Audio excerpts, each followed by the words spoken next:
Assalamualaikum warahmatullahi wabarakatuh. Kembali lagi bersama Bu Emil. Anak-anak, di video sebelumnya kita sudah mempelajari alat gerak pada tubuh manusia berupa tulang. Hari ini kita akan melanjutkan pembahasan tentang otot sebagai alat gerak aktif. Di video sebelumnya juga sudah dibahas tentang otot. Masih ingatkah kalian mengenai otot? Otot merupakan salah satu jaringan di dalam tubuh manusia dan hewan yang berfungsi sebagai alat gerak aktif yang menggerakkan tulang.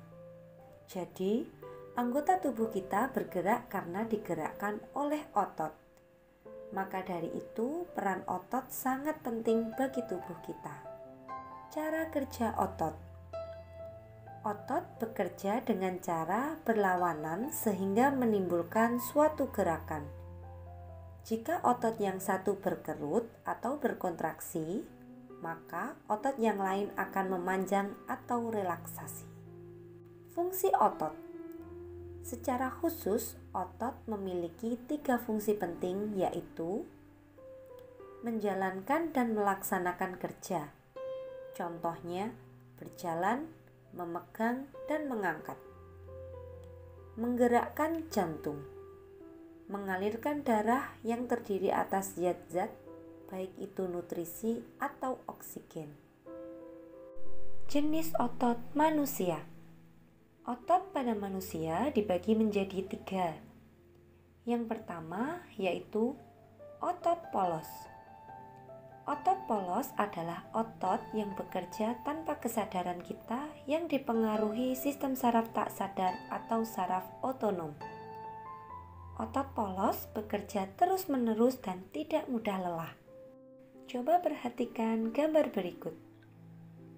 Ini adalah gambar otot polos. Otot polos dibentuk oleh sel-sel yang berbentuk gelondong.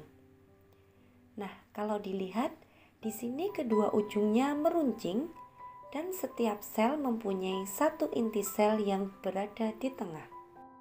Otot polos dapat ditemukan dalam lambung, kantong urin, pembuluh darah, dan rahim.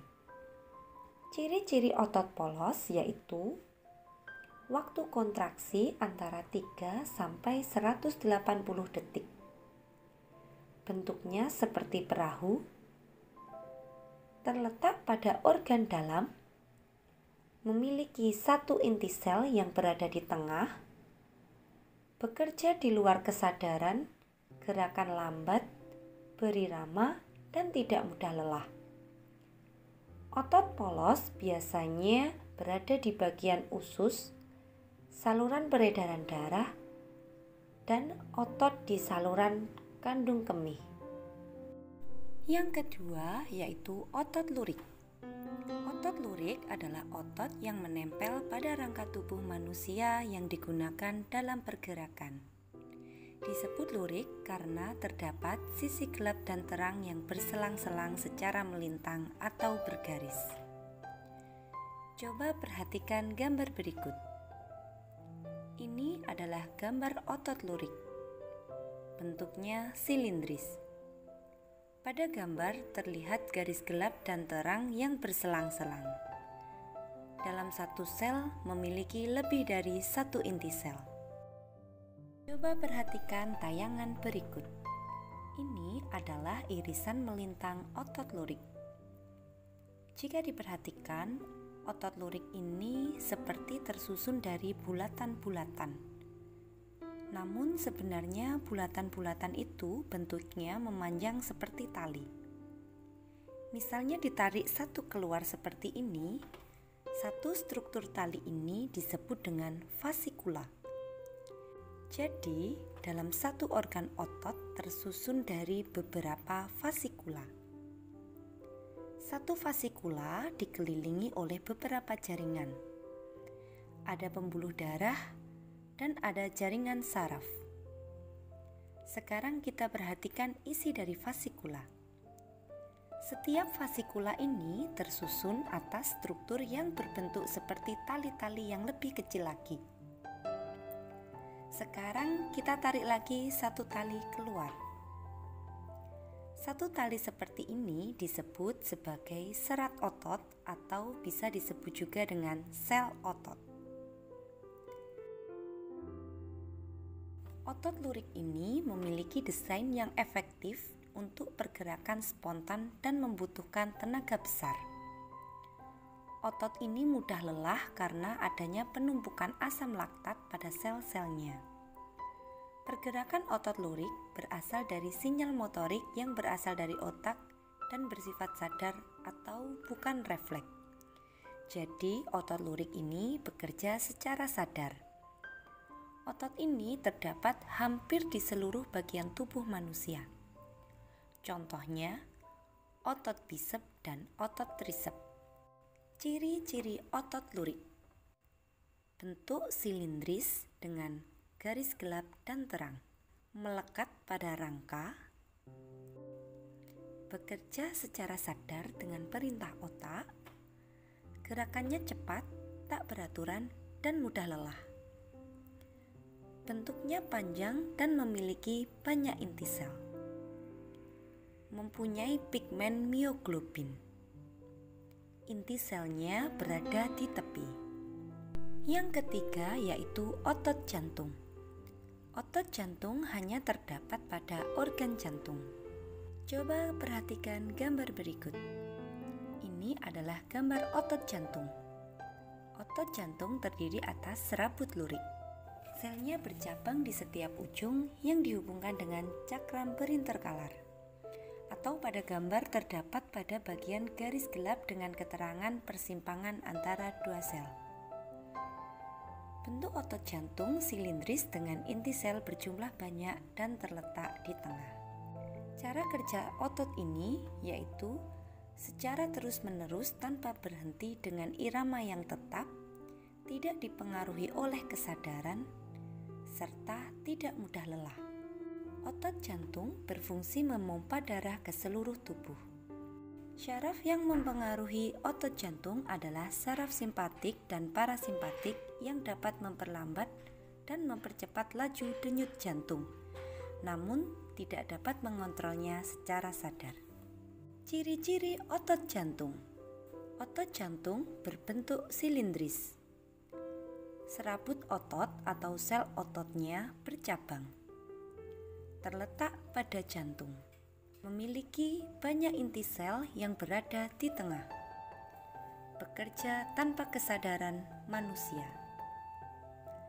Bekerja terus-menerus dan tak membutuhkan istirahat. Coba kalian perhatikan tabel berikut. Ini adalah tabel perbedaan antara otot polos, otot lurik, dan otot jantung. Dari segi letak, otot polos terletak di lambung, uterus, kantung urin, dan pembuluh darah.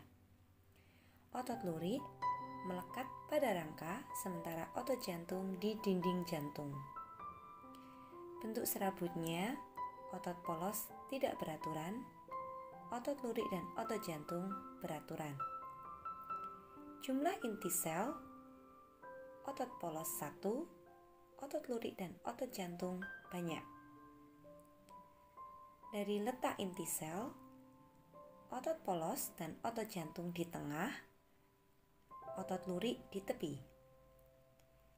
Kecepatan respon: otot polos lambat, otot lurik cepat, otot jantung sedang. Cara kerjanya: otot polos dan otot jantung tak sadar, otot lurik sadar.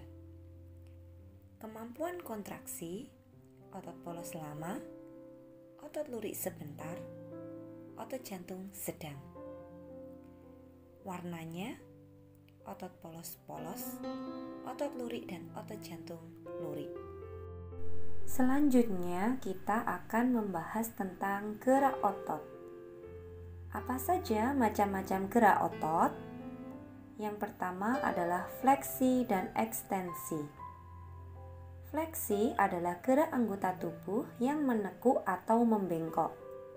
Sedangkan ekstensi adalah gerakan meluruskan anggota tubuh. Contoh gerakan ini yaitu gerakan siku, gerakan lutut, dan gerakan ruas-ruas jari. Yang kedua adalah abduksi dan adduksi. Abduksi merupakan gerakan menjauhi tubuh, sedangkan adduksi adalah gerakan mendekati tubuh. Contohnya, gerakan tangan menjauhi tubuh dan gerakan tangan mendekati tubuh. Yang ketiga yaitu elevansi dan depresi. Elevansi yaitu gerakan mengangkat, sedangkan depresi adalah gerakan menurunkan. Contohnya, gerakan membuka dan menutup mulut.